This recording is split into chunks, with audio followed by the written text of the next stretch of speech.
आज हम देखेंगे प्रोटिस्टा जगत। मोनेरा जगत के बाद में प्रोटिस्टा जगत। प्रोटिस्टा जगत जो है इसको वर्गीकरण का कूड़ादान के नाम से भी जाना जाता है। कूड़ादान मतलब डस्टबिन है ना, जिसमें हम सारी चीजें डालते जाते हैं, सूखा गीला सब। तो ये वर्गीकरण का कूड़ादान इसलिए कहते हैं कि इसमें बहुत सारे जीवों को एक साथ सम्मिलित किया गया है। ऐसे जीव जो कि प्रकाश संश्लेषी भी होते हैं, ऐसे जीव जो अपना भोजन स्वयं बना सकते हैं, ऐसे जीव जो अपना भोजन स्वयं नहीं बना सकते, स्वपोषी, परपोषी, एक कोशी की है ना, यूकैरियोटिक सभी प्रकार के जीवों को इसमें रखा गया है। इसीलिए इसे वर्गीकरण का कूड़ादान भी कहते हैं। ऐसे जंतु जो पादप तथा जंतु दोनों के समान लक्षण प्रदर्शित करे वो भी इसके अंतर्गत आते हैं प्रोटिस्टा के अंदर। मैंने आपको बहुत अच्छा एग्जाम्पल बता रखा है, यूग्लिना। यूग्लिना एक ऐसा जंतु है, उसको पौधा कहें या जंतु के, वो जंतु है ऐसा है कि जब प्रकाश में जाता है तो पौधों के समान व्यवहार करता है, स्वपोषी, अपना भोजन स्वयं बनाता है क्योंकि उसके अंदर क्लोरोफिल है।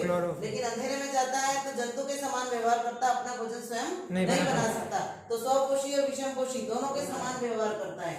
एक कोशी की यूकैरियोटिक सूक्ष्म जीव इसके अंतर्गत आते हैं। अब प्रोटिस्टा के मुख्य समूह कौन कौन से हैं? पहला है प्रकाश संश्लेषी समूह, दूसरा है उपभोक्ता अपघटक समूह, तीसरा है प्रोटोजोवन प्रोटिस्ट। अब आज हम यहाँ देखेंगे प्रकाश संश्लेषी समूह। इसका प्रकाश संश्लेषी समूह कौन सा है? तो प्रकाश संश्लेषी समूह जो होगा वो क्या होगा? स्वपोषी।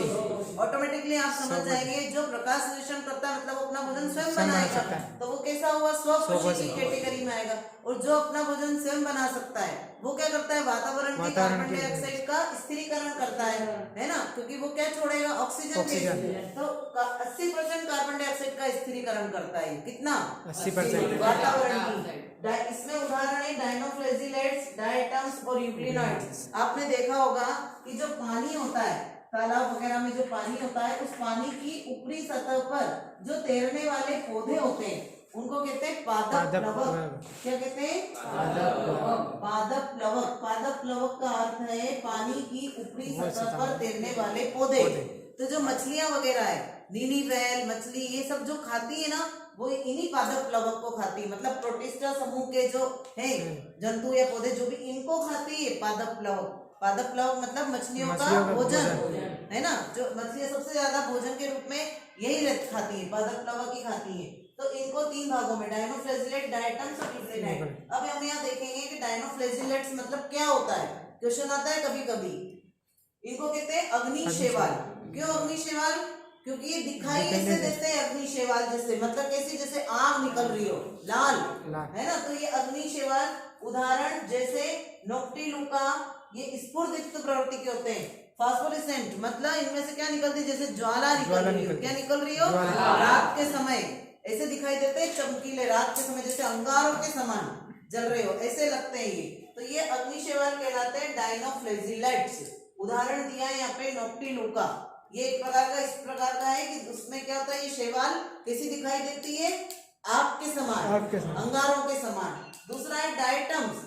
डायटम्स पीले भूरे रंग के होते हैं, सुनहरे पीले, जैसे गोल्ड होता है ना, सोना, वैसे दिखाई देते हैं ये पानी में। तो इनको कहते हैं स्वर्ण शैवाल, है ना, स्वर्ण शैवाल। ऐसे भी पूछ सकते हैं स्वर्ण शैवाल किसे कहते हैं और क्यों कहते हैं इनको? इसलिए क्योंकि इनका रंग पीला, भूरा, सुनहरा, पीला, क्योंकि इनमें क्लोरोफिल, अलग अलग प्रकार के क्लोरोफिल होते हैं। Chlorophyll A, chlorophyll B, xanthophyll, carotene, सबका रंग अलग होता है। तो इनके कलर के आधार पे इनमें क्लोरोफिल होता है। और ये पादप प्लवक का अधिकांश भाग इन्हीं का होता है, डायटम्स का। किसका?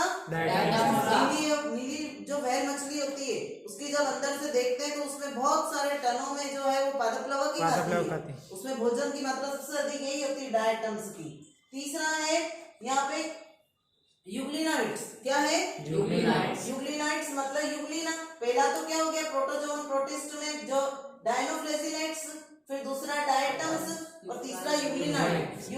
यूग्लिना जो आपको मैंने बताया कि जो प्रकाश की उपस्थिति में पौधों के समान व्यवहार करता है, भोजन स्वयं बनाता है और अंधेरे में जंतुओं के समान और अपना भोजन स्वयं नहीं बना सकता। तो वैज्ञानिक भी कंफ्यूज थे कि कहाँ रखें इसको, पौधों में रखें या जंतु में। तो उन्होंने इसको प्रोटिस्टा जगत में रख दिया क्योंकि ये कूड़ादान है, इसमें सब कुछ आ सकता है, तो उन्होंने इसको इसमें रख दिया। तो ये इसमें आ गया। अब ये जो डायटम्स है इस पे एक अलग से क्वेश्चन बनता है कि डायटम्स क्या है, डायटम मृतिका क्या होती है। तो डायटम्स पीले, भूरे, सुनहरे पीले रंग के स्वर्ण शैवालें जिनकी संरचना साबुनदानी की तरह होती है। ऐसे एक के ऊपर एक ढक्कन होता है कि नहीं होता है साबुनदानी का, एक नीचे वाला होता है, ऊपर उसमें फिट होता है, ऐसी इसकी संरचना होती है। उसके बाद में इनकी जो ये मृत जब हो जाती है इनमें सिलिका होती है। क्या होती है? सिलिका। तो मृत होने के कारण ये क्या होती है, इनकी कोशिका भित्ति धीरे धीरे धीरे नीचे तलहटी में जमती जाती है जीवाश्म के रूप में, और जो उसका पाउडर होता है वो उपयोग में आता है टूथपेस्ट के रूप में। किसके रूप में? टूथपेस्ट के रूप में। कहीं कहीं पे तापरोधी ईंटें जो बनाई जाती है उसमें भी इसका उपयोग करते हैं, और इसके अलावा इसका धातुओं की पॉलिश में भी इसका उपयोग किया जाता है। तो क्वेश्चन आता है कि डायटम्स क्या है, डायटम मृतिका क्या होती है, इसका उपयोग क्या है। तो जब डायटम्स मर जाते हैं तो सिलिका के कारण उनकी भित्ति जो होती है वो नष्ट नहीं होती, वो नीचे नीचे जाके जम जाती है। वो मर जाएंगे पर उनकी भित्ति नष्ट नहीं होगी, और वो पूरी अंदर नीचे जमीन में जम जाएगी, पूरी एक वहां पे स्ट्रक्चर बना के इकट्ठा पाउडर नुमा संरचना बना ले, तलहट जमा होती है, उसका फिर पाउडर बनाया जाता है, और वो जीवाश्म के रूप में होती है, और निकाल के उसका उपयोग जगह जगह करते हैं। तो देखो यहाँ पॉलिश में भी करते हैं, धातुओं की टूथपेस्ट में भी करते हैं, तापरोधी ईंटें बनाते हैं कहीं कहीं पे, उसमें भी इसका उपयोग करते हैं, जिसको हम कहते हैं डायटमी मृतिका। तो इसमें से एक क्वेश्चन आता है, अग्नि शैवाल किसे कहते हैं? तो डायनोफ्लेजिलेट्स को। स्वर्ण शैवाल किसे कहते हैं? तो डायनोफ्लेजिलेट्स को। कौन सा एक ऐसा जीव है जिसमें जंतु और पौधों दोनों के समान लक्षण होते हैं? यूग्लिना। इसके अंतर्गत आता है, कौन से डिवीजन के अंदर? यूग्लिना के अंतर्गत। ठीक है, तो ये प्रोटिस्टा जगत देखा हमने आज। ओके।